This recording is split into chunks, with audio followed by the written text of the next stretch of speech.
Welcome to Luca and Miguel. Enjoy the video. Start by assembling ingredients and prepping the pasta so nothing slows you down during assembly. Use 16 ounces elbow macaroni, cooked 8 to 10 minutes to al dente.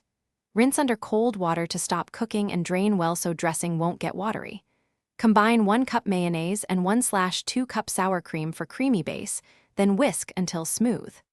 Add 1 tablespoon mustard, 2 teaspoons sugar, 1 teaspoon salt, and 1/2 teaspoon black pepper, tasting and adjusting as you go for balanced tang and sweet. Texture and flavor come from fresh mix-ins you add after the pasta cools.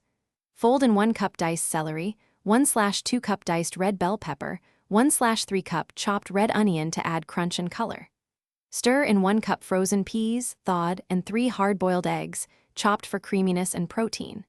Add 2 tablespoons chopped dill, 1 tablespoon pickle juice, and 1 teaspoon paprika to brighten the dressing and add a subtle herb note. Mix gently to coat everything evenly without mashing the pasta. Proper chilling and final adjustments make a memorable macaroni salad.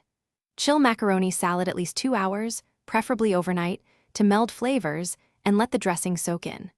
Before serving, adjust seasoning. Taste and add up to 1/2 teaspoon more salt or 1 tablespoon vinegar if it needs brightness, or 1 teaspoon sugar if it needs balance.